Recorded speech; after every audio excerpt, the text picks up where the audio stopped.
Oi pessoal, tudo bem? Eu estou gravando esse tutorial aqui para poder mostrar para vocês como que vocês podem carregar os heightmaps diretamente no Copilha Simulator para poder fazer a simulação de vocês aí.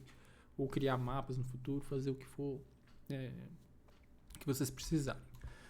Para esse tutorial a gente vai usar basicamente o GIMP, que é um Photoshop gratuito, basicamente falando, e o simulador, tá? Copilha Simulator, tá aqui.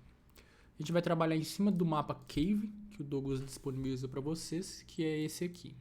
Então, o que a gente vai fazer basicamente é o seguinte: a gente vai abrir o GIMP aqui, abre a imagem desse mapa, a gente vai trabalhar em cima dela para gerar um mapa, um height map mais condizente, mais interessante para a gente rodar nossa simulação. A gente carrega ela aqui no GIMP.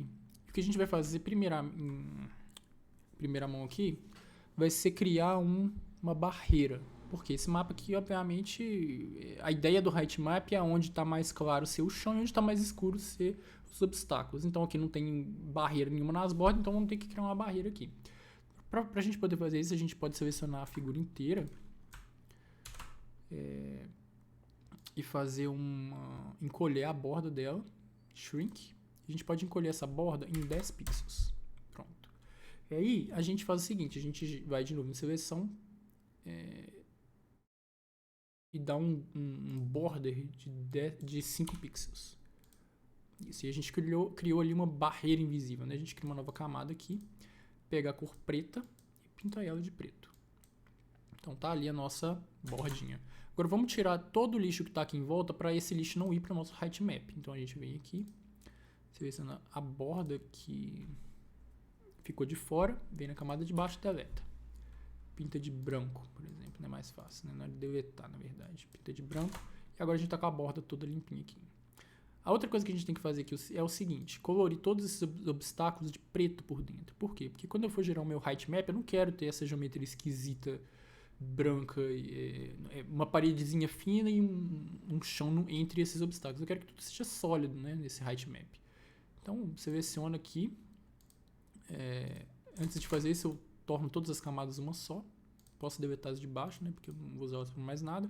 Seleciono tudo aqui por dentro com essa ferramenta utilizando o Shift e arrasto a cor preta lá para dentro para poder gerar as minhas barreiras mais sólidas.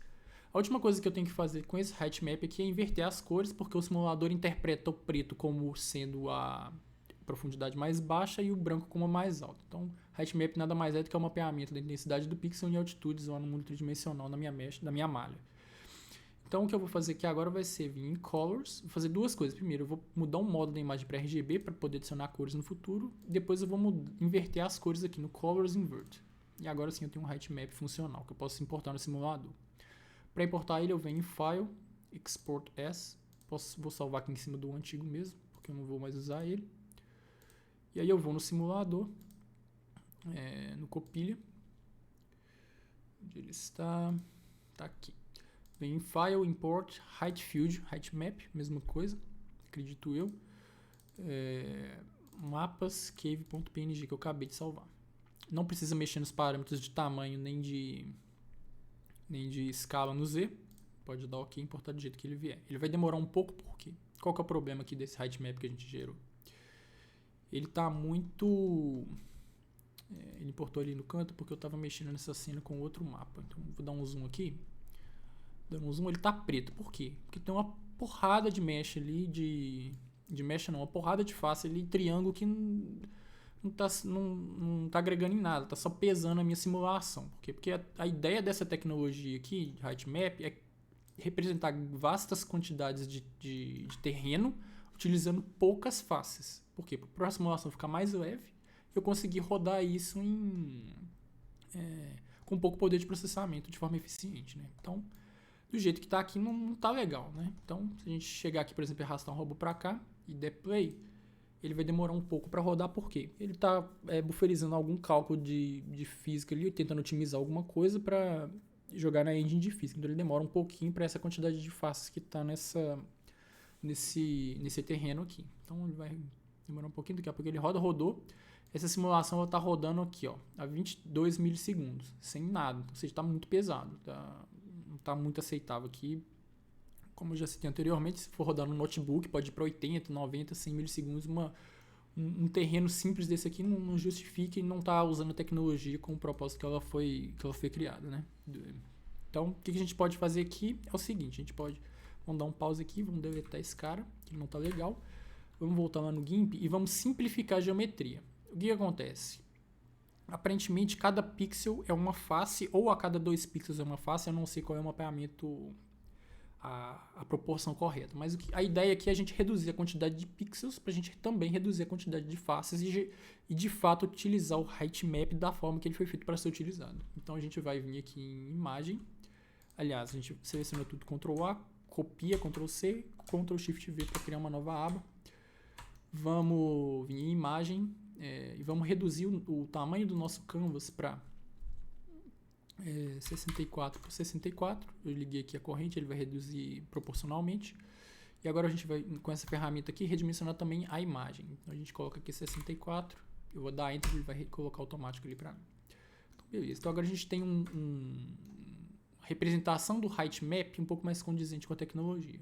Mas a borda ela está muito colada na parede. Eu não quero esse comportamento no meu mapa. Então o que eu vou fazer aqui agora vai ser em imagem, aumentar o meu canvas size em 10 centímetros, em 10 pixels,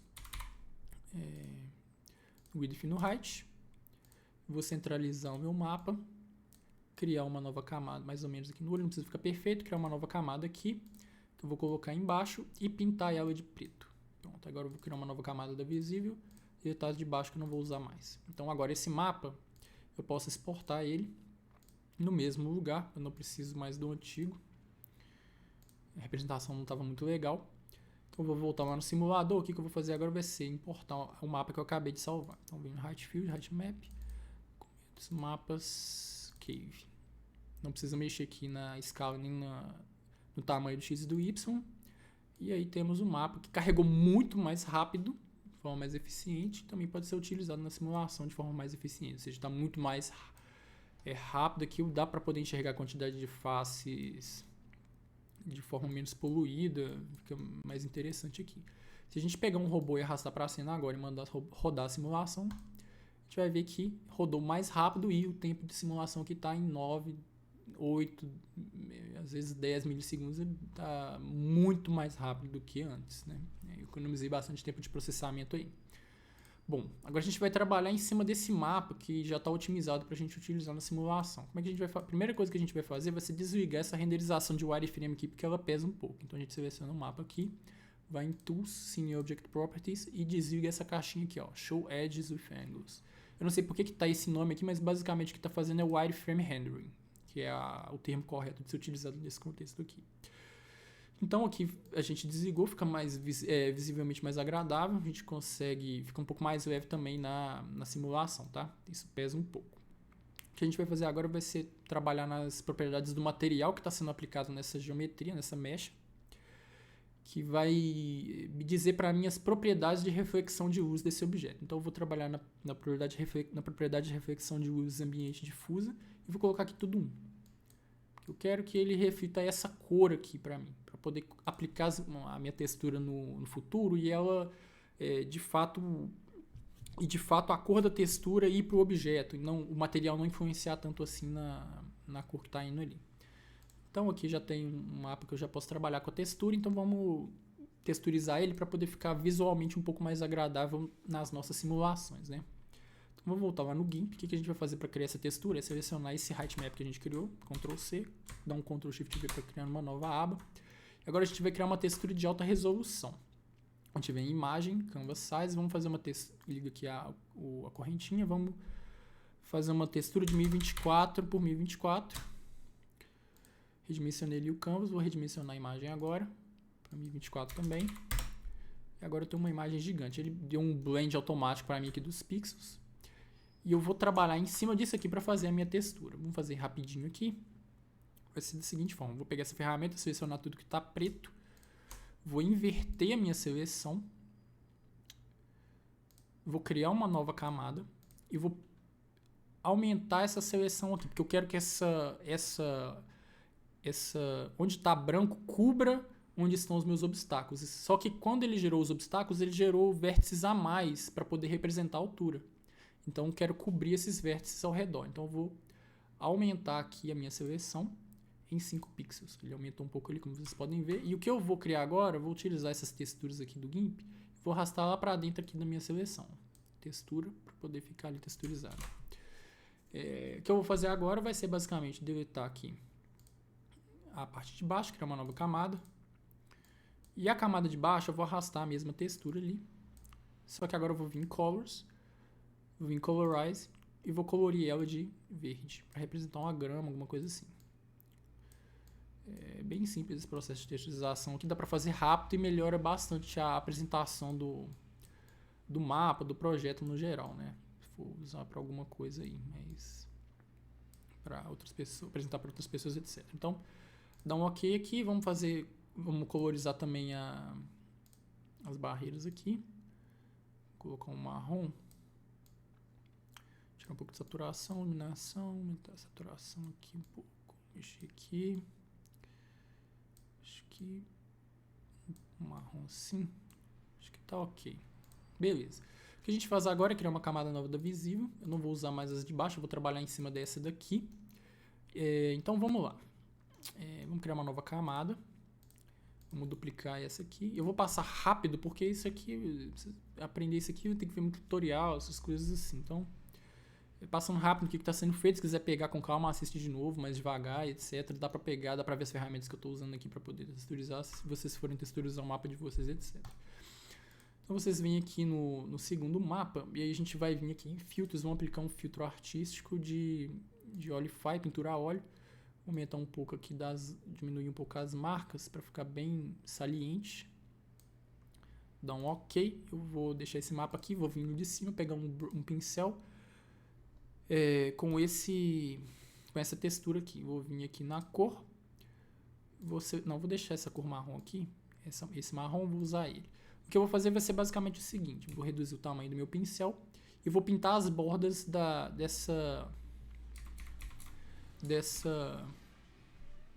de onde está marrom aqui dos obstáculos.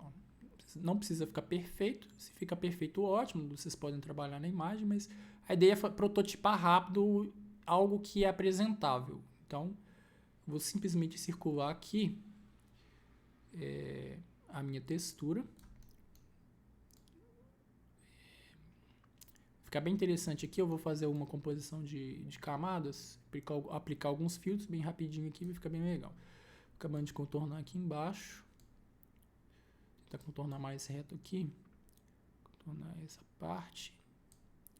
Aqui não ficou muito legal. Vamos voltar aqui. Soltar o mouse de vez em quando para não ter que dar um Ctrl Z em tudo que eu estou fazendo, né? Então, fazendo essa aqui não ficou legal.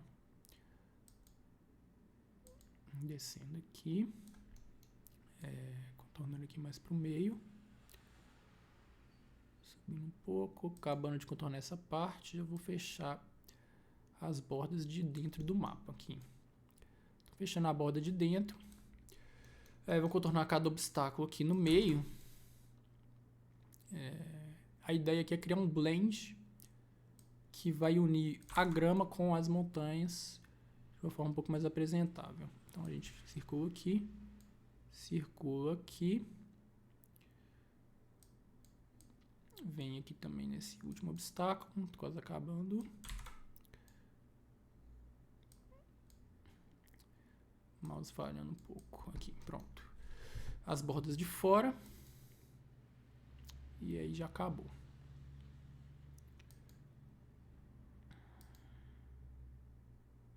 Opa. Aqui o lado esquerdo e o topo para finalizar. O topo e o restinho aqui, né? Então, OK. O que eu vou fazer agora vai ser usar na mesma camada, selecionar aqui o outro pincel, diminuir um pouco o tamanho dele. Eu vou espalhar algumas texturas aqui, ó, no meio, bem rapidinho, não precisa ficar perfeito nem nada, é só para ficar mais apresentável. Aqui na grama também, nessas regiões mais abertas. E aí o que a gente vai fazer agora vai ser o seguinte: Vamos criar uma nova camada da visível, desligar todas essas, duplicar essa camada e vamos aplicar um filtro de detecção de bordas e pode deixar do jeito que tá. Ele vai gerar essa coisa esquisita, a gente vai mesclar ele na camada de baixo utilizando essa função aqui, ó, de valor. E a gente vai tirar a saturação, opacidade, quer dizer, tira um pouco, até ficar essas linhas brancas. E a ideia aqui é que a união entre essas duas imagens gere para mim uma textura com um blend mais natural, como se eu tivesse uma mesclagem entre grama e pedra, ou seja, eu tinha isso, agora eu tenho isso. Fica bem mais interessante de visualizar. Então aqui não está pronto ainda, a gente faz essa mesclagem, deixa as bordas bem acentuadas, assim, quase brancas, e a gente gera uma nova camada da visível, desliga a de baixo, e agora a gente vai fundir essa visível utilizando o Soft Light. E aí agora sim nós temos nossa textura finalizada, dá para trabalhar mais nela, mas a ideia é fazer rápido, né? Tem aqui as crateras bem mescladas com a grama, diferença entre os obstáculos, que são as montanhas, etc. Da caverna, as montanhas, não, as paredes da caverna, etc. A gente vem aqui agora em arquivo, manda exportar essa textura como Cave Texture. A gente salva ela. A gente vai lá no simulador, né? Voltando no simulador, o que a gente vai fazer? A gente seleciona aqui o Height Field, vem em Scene Object Properties, e agora a gente vai fazer um mapeamento UV da textura com o plano, com o nosso landscape, né? Com as várias faces. Que nada mais é do que normalizar as coordenadas da textura entre 0 e 1 ou menos 1 e 1, normalizar as coordenadas do meu... normalizar as dimensões do meu plano, do meu landscape, e fazer um mapeamento dos pixels para cada ponto em cima das faces desse meu landscape. Então eu vou vir aqui em Quick Textures e vou simplesmente encaixar essa minha textura normalizada em cima desse landscape. Então eu vim em Cave Textures, que eu gerei agora, Open, e ele fez o encaixe para mim. Só que ele não fez mapeamento direto. Ele está achando que o meu plano tem outro tipo de geometria. Ele não está simplesmente projetando os meus pixels em cima das faces. Então o que eu vou fazer vai ser ajustar a textura. Vou mudar o tipo de projeção de Cube Mapping para Projection. Ou seja, ó, agora ele projetou corretamente. Eu venho, desligo o Repeat, porque eu não estou usando Tiling. E desligo o Interpolate para poder ficar mais pixelado, porque isso aí é uma preferência pessoal. Você pode ligar ou não. E aí a gente tem um mapa mais apresentável, mais interessante. A gente sabe que consegue ver aqui as divisões, etc. Dá para trabalhar melhor a textura, mas a ideia é fazer mais rápido, né? Então o único problema que faltou para a gente resolver aqui agora é a escala do mapa, que o robô não vai conseguir, obviamente, navegar aqui, porque está muito pequeno. A gente volta lá em Scene Object Properties, e agora a gente vai em Common, Scaling. A gente pode dar uma escala no fator de 4 vezes. Dá um OK. Fecha, tira o zoom aqui. E agora o nosso mapa está bem maior. E não perdeu nenhuma propriedade. Ele não gerou faces adicionais, ele simplesmente escalou, né? Essa aqui é a ideia do Height Map, ele gerar vastas quantidades de terreno com poucas faces. E agora a diferença do tamanho do robô com relação ao mapa. Agora ele consegue navegar normalmente, se caso eu rodar o algoritmo aqui. Então, verificando aqui a quantidade de faces, vem em no Object Properties, posso ligar aqui o wireframe, consigo ele ver que está com a mesma quantidade. Então, vou desligar aqui para rodar a simulação para testar. Então, dou play aqui, rodando a simulação rapidamente em 8 milissegundos de loop, de forma bem eficiente. O algoritmo funciona normalmente, ó, navegando no ambiente normalmente. Pode ser que dê algum problema de detecção de obstáculos por consequência dessas inclinações, mas aí já é questão da distância que o robô está detectando o obstáculo, né? O mapa pode ser mais suavizado, basta aplicar filtros gaussianos lá na imagem do Height Map. Esse que eu gerei aqui foi para teste, para a gente poder ter um mapa mais interessante para trabalhar. No caso de gerar mapas para escritórios, essa tecnologia aqui não foi feita para isso, tá? Essa tecnologia foi feita para gerar terrenos, mas ela pode ser utilizada para gerar escritórios. O procedimento é o mesmo, não vai fazer diferença nenhuma utilizar ela para gerar terrenos ou paredes, só que a parede do escritório vai ficar tipo essa barreira que eu criei aqui, ela vai ficar pontiaguda, por consequência da resolução que deve ser utilizada para que a simulação rode de forma eficiente. Então, tem que tomar cuidado quando for fazer os escritórios utilizando essa tecnologia aqui, mas eu não recomendaria, né? Sim. Se for fazer, funciona, mas faça com cuidado, né? Assim, no geral é isso. Aí eu vou postar uma textura um pouco mais trabalhada e esse mapa de exemplo lá no Moodle para poder a gente trabalhar em cima dele, se caso for utilizado aí nos próximos tópicos. Obrigado.